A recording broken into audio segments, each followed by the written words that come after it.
Witam w kolejnym odcinku z serii Zakopane Test. Partnerzy odcinka Greenway, Evstone, Leader i Shared Wize. Kody rabatowe w opisie. Autko znane, ale goście z bardzo daleka. Tak się właśnie dziwiłem, że siedzisz po złej stronie, a potem sobie przypomniałem. Cześć. Cześć, witam. Że to będzie auto z Anglii. No tak to wygląda. ID3. Nie idę dzisiaj do Was z pustymi rękami. Mam prezenty od eShirt, czyli koszulkę, kubeczek ode mnie i jeszcze za chwilę Wam pokażę dywaniki. Cześć, miło poznać, Michał. Dobra, zrobimy co? Krótkie 360. Zobaczymy, jak się prezentuje ID3. Dobrze, że tu mamy taki cień, bo dzisiaj jest naprawdę duży upał. Samochodzik jak to po długiej trasie. Trochę much nazbierał. Co my tu mamy? Premium kontakty szósteczki 215, 55, 18. Więc jak na ten model to chyba nie największe koła, ale w sumie to dość duże kółka. ID3 już była na teście, natomiast takiej, która nie ma kierownicy, po lewej stronie jeszcze nie było. No i popatrzcie, ile zmieści się do tego bagażnika. Zmieści się całkiem sporo, a pod spodem są jeszcze kabelki. No i to jest właśnie ból aut, które nie mają franka, czyli z przodu bagażnika, że jakby co to kabelek trzeba zanurkować. I jeszcze mam dywanik od Vogo. I szczerze, Mateusz, co o tym sądzisz? No, fajne, mięciutkie, no. No i dobra, jakoś się tu ustawiłem, chociaż ustawianie się po prawej stronie, gdy jest kierownica, jest trochę dziwne. Idę teraz sam za siebie siąść, przypomnę, mam 180 cm wzrostu. I teraz siedząc sam za sobą, mam tutaj jakieś dwie pięści wolnej przestrzeni. Jakoś tak nawet nie wiem, w której ręce kamerę trzymać. No i nad głową jeszcze jedna pięść wolnej przestrzeni. Nad nami tutaj szklane okno dachowe, z tyłu 2 razy USB-C. Tutaj takie praktyczne schoweczki, elektryczne szyby i coś, co mi się zawsze podoba w autach, czyli przejście do bagażnika. Można sobie jakieś dłuższe przedmioty przewieźć.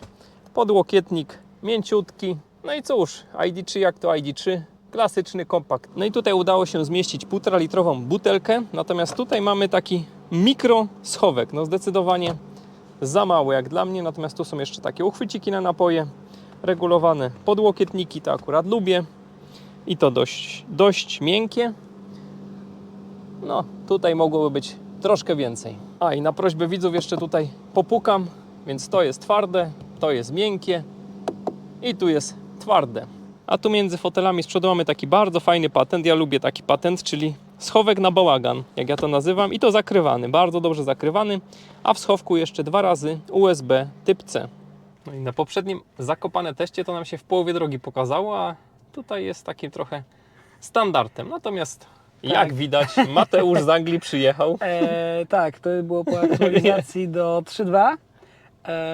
Po prostu software jest dosyć delikatny, że w sensie małe nieścisłości pokazuje i bardzo dużo ludzi, czytałem właśnie na UK, na forum, pokazuje się to. Po aktualizacji baterii tam oni wymieniają cele, nie cele, tylko komórki tej baterii, tak to się mówi, dobrze? I właśnie, bo jedna tam komórka powoduje troszeczkę rozładowywanie się, ale to jest na kolaucie robione i to już znika, ale ponad 2000 przejechane, jak widać. I na razie jedziemy z takim komunikatem. Ma być naprawione, reasumując. Dobra, komisyjnie musimy pokasować zegary. Wchodzimy w data. I co my tu mamy? 17,3 z ostatnich 365 kilometrów. To jest mój przyjazd do Ciebie z Warszawy. Aha, czyli dzisiejsza trasa. Do 125 na szybkiego ruchu i reszta normalnie. Tu mamy long term, to jest mój przyjazd z UK. 19,2 to też Takim wynikiem można dojechać. Nie wiem, czy to możemy z Anglii. zostawić. A to jest od ostatniej ładowarki, to tego się nie kasuje. Możemy zrobić ten long term, to w razie nam się start. Będziemy mieli więcej statystyk. To się nam zrobi. No i git. Dobra, no i ruszamy. Robimy Może CarPlay. ustawimy tylko. Przygotowałem się. O, to Centrum Edukacji. to się chwali. Parę rzeczy przygotowałem. No i możemy ruszać. To jest w ogóle ta wersja Pro. Wiele takich nie ma. Z szyberdachem, ze wszystkim i z kamerką. Czyli on ma pełne obczujnikowanie z przodu, z tyłu. Kamerka fajnej dość jakości. Tak, dosyć dobrze. I finalnie startujemy z 40%. Pokazuje nam 141 km Kurczę, jak ja się tu dziwnie na początku czuję w tych Anglikach. Jaki to... Jadę jako kierowca, nie mam kierownicy, to jest tragedia. Zaczaisz się, spokojnie. No nie wiem, no nie pierwszy raz. To jak się Super. takim elektrykiem jedzie? Ile godzin jechaliście i jak to wygląda? Jak oceniacie infrastrukturę na tej trasie? Jechaliśmy ile? Dojechaliśmy o... 31. No, tak było pewnie, z 31 godzin. Ale jechaliśmy tą najdłuższą trasą, bo niestety prom do Holandii był za 400 ponad funtów, Oj, a oj. ten do Francji był za 170, bo zazwyczaj jeżdżę krótszą trasą i zazwyczaj jeździłem 26, 27, czy jak wyjeżdżałem tam o 4, to jeżdżałem 27, 8 dnia następnego. Ale tym razem jechaliśmy te 200 powiedzmy kilometrów dłużej. Myślę, że tak będzie z 200 dłużej. Tutaj, nie? W prawo, tak jest. Więc te 3 godziny by trzeba było doliczyć. Więc w sumie nie wyszło aż tak dużo dłużej. Może tak patrząc na to realnie, może z 2 godziny dłużej wyszło niż normalnie. Czyli 2 godziny dłużej niż autem spalinowym. No ja tak Tak bym to to, mniej więcej oceniasz. tak bym to mniej więcej no plus minus, nie? Mhm. Ale tak bym to ocenił, no bo jechaliśmy tą najdłuższą trasą, tak ja bym to powiedział w tej chwili. Mhm. Przez Calais. Dobra.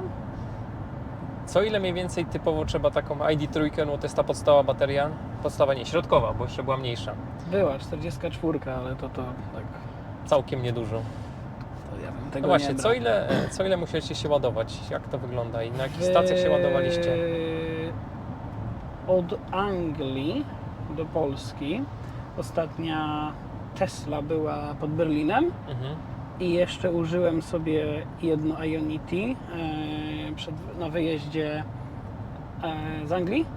To było 9 ładowań razem, Mhm. ale ja tak się starałem go ładować do 60, 65. Czyli żeby wykorzystywać te najszybsze ładowanie, tak? Bo później to do 60 on się ładuje dosyć fajnie.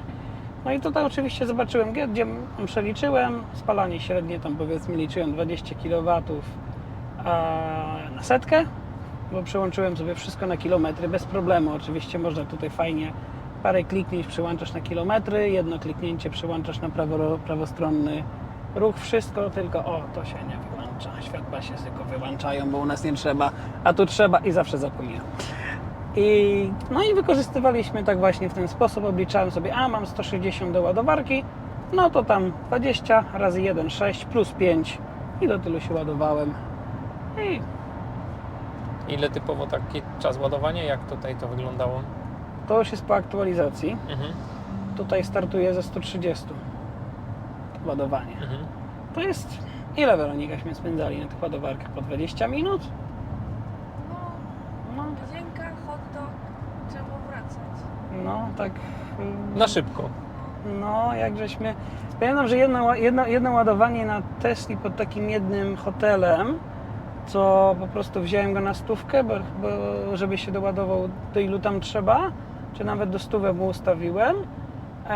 Wróciliśmy, było 90 parę procent, 92 czy coś takiego. No i to wtedy było tak, że poszliśmy do Maka, który tam był powiedzmy 8 minut z buta, myślę. Coś takiego. Zamówiliśmy, zjedliśmy, wrócimy 90%. Mówię, no dobra, to bierzemy do następnej ładowarki, chyba jedziemy jednak, nie? Dobra, to w jakich krajach jest najwięcej ładowarek? No bo to pół Europy przejechaliście. Jak to oceniasz, gdzie najprzyjemniej się jedzie i jak te ładowarki znajdowałeś? Czy miałeś jakiś swój pomysł, czy to z nawigacji tu auta korzystałeś? Jak? Route planera mam. Czyli za BRP, tak?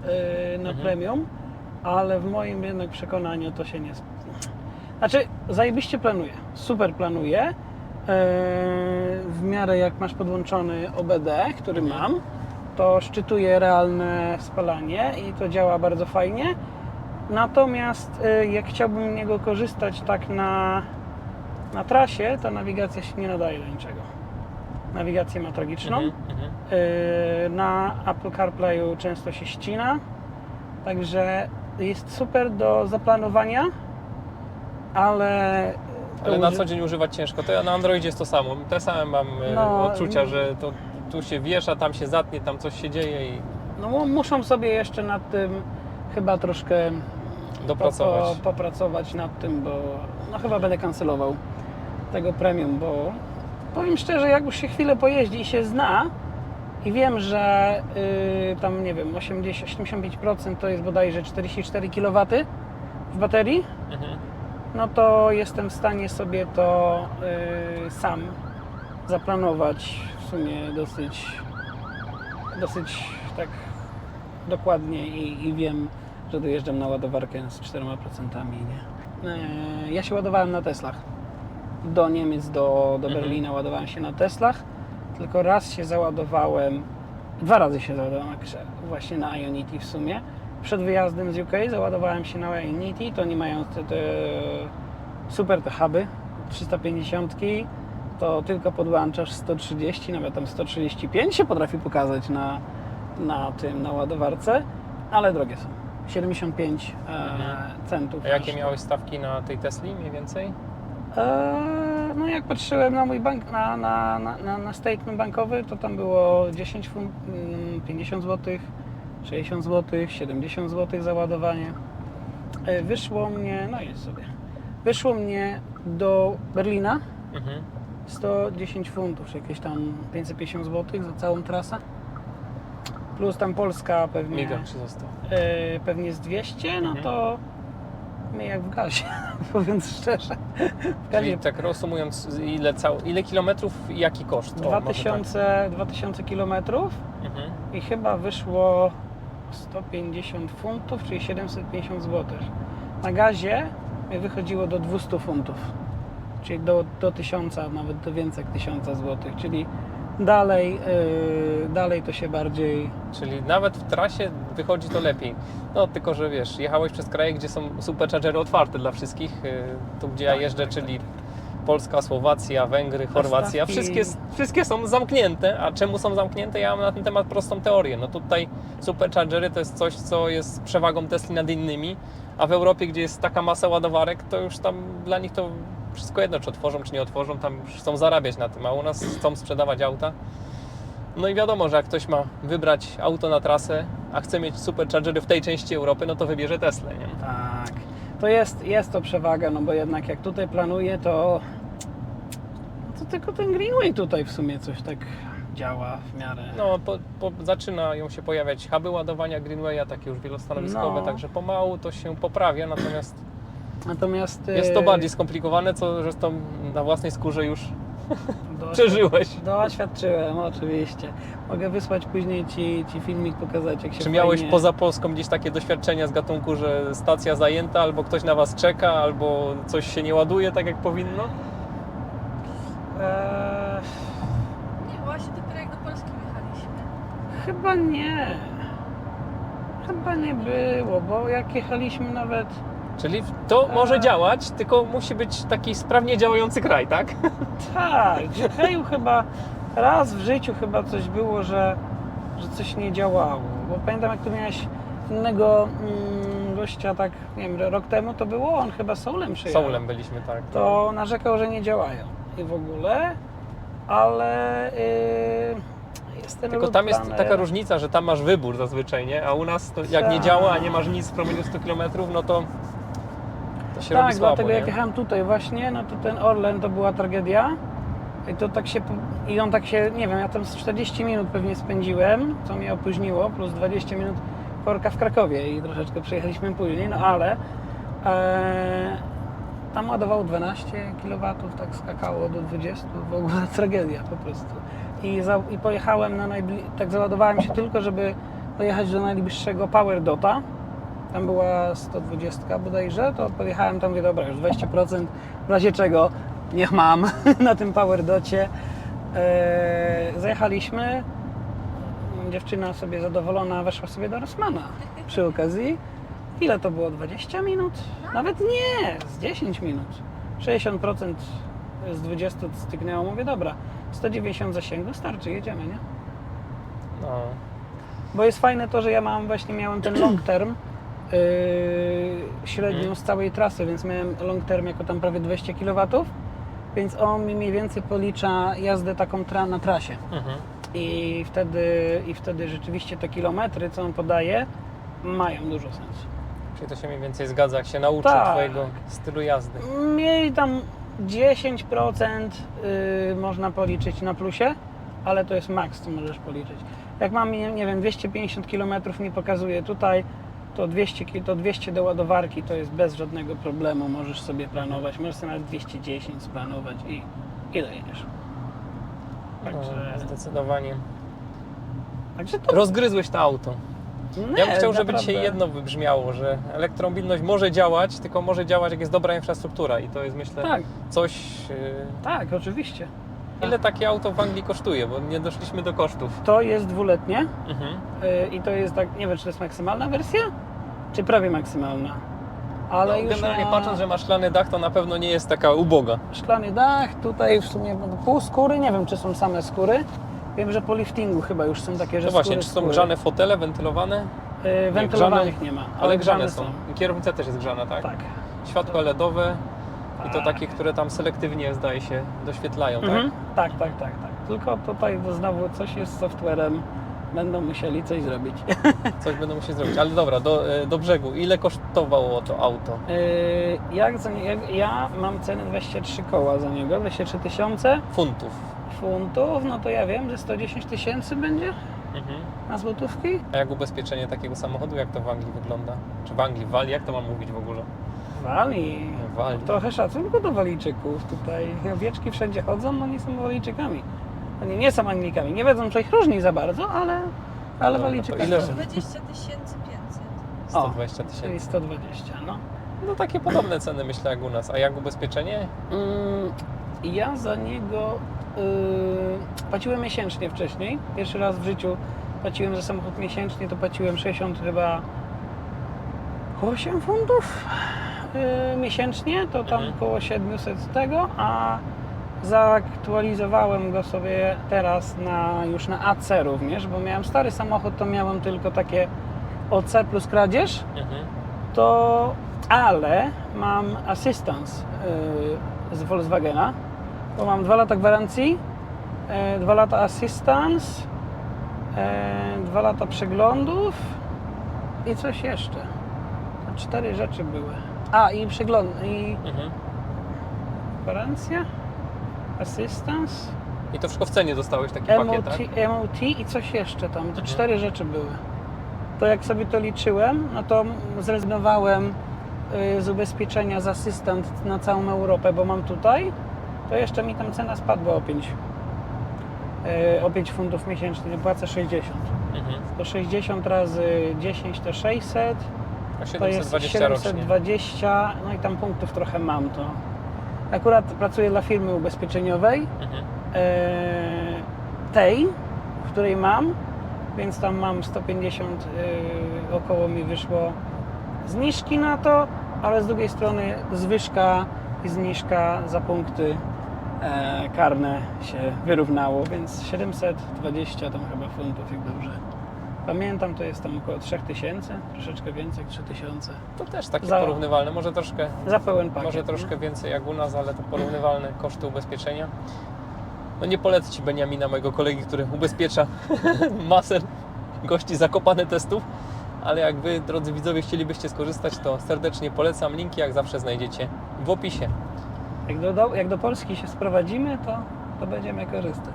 No to jak się jechało ID3 na takiej trasie? Bo to była pierwsza trasa elektryki w Twoim życiu taka długa? Tak, najwięcej ile ja przejechałam wcześniej, to było 50 mil, godzina drogi, po autostradzie większość czasu, więc trochę się bałam, tak jak już Matt wcześniej wspomniał. Ale bardzo łatwo mi było ogarnąć, szybko się przestawiłam i bardzo fajnie i teraz nie chcę wracać do swojego już. Czyli tak to jest, że do elektryka się łatwo przyzwyczaić. Tak, bardzo łatwo, no. No, a jak oceniasz, nie wiem, zmęczenie po takiej trasie, komfort jazdy, jak w stosunku do spalinowych, którymi tam wcześniej podróżowaliście? Dużo lepiej bym powiedziała. No jest, tak powiem, całkiem cicho. Przy 100 na godzinę mamy jakieś 67 dB.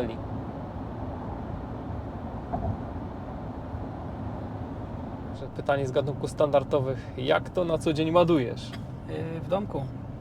Jako że jest to jeszcze dosyć świeży deal, Mhm. to przez, nie wiem, no parę tygodni myślę. 3-4 tygodnie, tak może 5, nie wiem, ładowałem po prostu z gniazdeczka. I w ciągu nocy tam, to jeszcze wtedy miałem tą taryfę zwykłą, że prąd był normalnie płatny, no to ładowałem z Pina. No, mam do pracy z Newport do Cardiff jest 16 mil razy 2 to 32 i na kilometr pewnie z 50-60 km. To tak zjada do 20% jak jeżdżę tak jak ja jeżdżę, a można 15 zrobić. I w nocy na taryfie nocnej, już jak zmieniłem taryfę, już na taryfie nocnej tak do 35% potrafi przez noc przeładować. Tylko no to było wiadomo, okno było otwarte, no to tak, tak trochę nie za bardzo. Myślałem na początku, żeby po prostu gniazdko wsadzić, ale jak zobaczyłem koszty, no to pewnie za 400 chcieli za coś takiego, bo to jeszcze nowy dom, to jeszcze gwarancja, certyfikaty, a za wallboxa miałem 900 i zainstalowaliśmy wallboxa. Teraz już będzie ładowany wallboxem na taryfie nocnej. To jest 7 pensów za kilowat. 7 pensów? 40 groszy. 40 groszy za kilowatogodzinę masz teraz stawkę? No to W powiem nocy? Ci, że No, w Polsce teraz chyba złotówka jest i to mamy być wdzięczni, że jest złotówka za nocną. za nocną. Zależy jaki dostawca, wiesz? Akurat ten dostawca się bardzo reklamuje. Jaka maksymalna moc ładowania jest tutaj? Chodzi Ci o Auto to ile wolne? może przyjąć? To jest 11 ładowarka, tak? 11 kW? 11. 11. Nie ma 22, 11, więc ja sobie zamontowałem tą wolniejszą, nie? Także ja mam tą wolną. 7,4 tam jest dokładnie. No i ładuję tak 6,5, 7. Więc jest ok. Przez noc się do pełna zawsze naładuje. O, Tak tutaj myślę, no, tak myślę. bo kolejna to jakaś jest... góra podsypki. 33 km do celu i 33 km zasięgu, 13% w akumulatorze i 19,7 kWh na 100 zużycie w tym miejscu. To jest Tak dużo? to wygląda po przejechaniu 66 km. To jest dużo czy mało w porównaniu do konkurencji? To jest średnio. No, mniej więcej podobne wyniki tutaj podobne auta dowożą. Te oszczędniejsze, jak choćby niektóre Tesla, no potrafią tu dojechać, myślę, na 16-17 kWh, ale były i takie rodzynki, to 30 tu dowoziły zużycie, więc Wow. tutaj ID.3 jest takim raczej oszczędniejszym autem. I minęliśmy właśnie szaflary. Jak to na Zakopiance jedziemy w takim sznurku samochodów. Pokazuje nam 19 km do celu, a zasięg już urósł do 45 km. No tak to wygląda, jak się zjedzie z 800 metrów na jakieś tutaj 600 metrów pirazy drzwi. Jedziemy sobie tutaj przez Poronin, gdzie było kiedyś mauzoleum Lenina, także będziemy zaraz robić w Poroninie przy Leninie zużycie. I w Poroninie przy Leninie mamy 17,2 kWh na 100 i skręcamy tutaj w prawo. A teraz ładują się dwa auta. No i niestety takie rzeczy tu się dzieją. No i jesteśmy przy Centrum Edukacji Przyrodniczej, 99 km za nami, 17,8 zużycie. Pozostało nam 11 km zasięgu i 4%. Jeszcze masz troszkę więcej statystyki, jak średnia prędkość, coś tam? Since start. Godzina Since start. 45 jazdy, 56 średnia. No i ładujemy się aktualnie z mocą 46 kW, mamy 5% w akumulatorze. Zobaczymy, co tam na pokładzie auta. Jak to wygląda tutaj. A tutaj to nie wygląda, dopóki nie nacisnę hamulca. No dobra, nacisnąłem jakoś tam. Co nam pokazuje? Pokazuje nam, że będziemy się ładować godzinę 15 do pełna. No i tyle pokazuje. Nie pokazuje niestety żadnej mocy ładowania, ani nic takiego. I minutę przed tym, jak doszliśmy, skończyło się ładowanie. To since start zrobimy. No i zjechaliśmy na ustęp i na ustępie mamy 1,1 kWh na 100 zużycie. No i po dłuższej chwili przyzwyczaiłem się, że siedzenie po tej stronie jedzie się bardzo fajnie, aktywny tempomat bardzo ładnie tu działa, tak płynnie, nie szarpie autem. Z takich funkcji brakuje mi tylko utrzymania na pasie ruchu. To jest system, który mnie co najwyżej odbije, gdy zbliżę się do linii za blisko, natomiast sam nie chcę jechać. Jesteśmy w tunelu, 8,6 kWh zużyte po 48 km. I jak się jedzie? A bardzo fajnie się jedzie. Ja lubię te ID samochodziki, bo one się dobrze prowadzą. Są stosunkowo komfortowe, tak płyną po drodze. Także dobry kompromis, bo zawieszenie nie jest twarde, ale nie jest też za sztywne, nie? Taki No. idealnie zestrojony. Także pod tym względem to jest łódka. to jest petarda. Łódka. Tak jak na wodzie. Nie? Bardzo, bardzo przyjemna jazda. No i jest z powrotem Janska wina i statystyka. Co my tu mamy? 62 na godzinę średnia, godzinę 36, 99 km przejechane, 2,1 kWh na godzinę teraz zużywamy, a średnia z całej trasy to 8,8. No i oczywiście, że jechałem w miarę spokojnie i delikatnie, bo jak się jedzie autem, które ma po złej stronie kierownicy, to się zawsze jeździ troszkę wolniej. Ale i tak muszę powiedzieć, że bardzo przyjemne autko do jazdy. Nic się tu nie zmieniło. Ostatnio jeździłem dużo różnymi autami i to dużo droższymi niż ID3 i nie jechało mi się tak dobrze jak ID3. To auto ma pewne wady, ma tu jakieś swoje błędy, niedociągnięcia. Ten system może nie działa najlepiej, najpłynniej, natomiast auto jako auto, jeśli chodzi o układ jezdny, to uważam, że to jest petarda. Jak ktoś lubi mieć jakąś przyjemność z jazdy, to taką ID3 zdecydowanie będzie miał. Auto się fajnie prowadzi, jest miłe, komfortowe, wyciszone. Czegóż chcieć więcej. A do tego, jeśli tak jak tu rozmawialiśmy, można mieć jeszcze realne oszczędności w skali miesiąca, bo zamiast na paliwo wydajemy na przykład na leasing, a odchodzi nam serwis, to w ogóle wychodzimy, że mamy lepsze auto, przyjemniejsze auto i jeszcze pieniądze w kieszeni.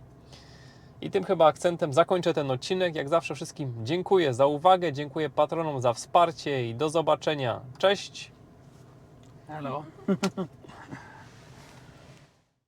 A do celu dowieźliśmy jeszcze 86%.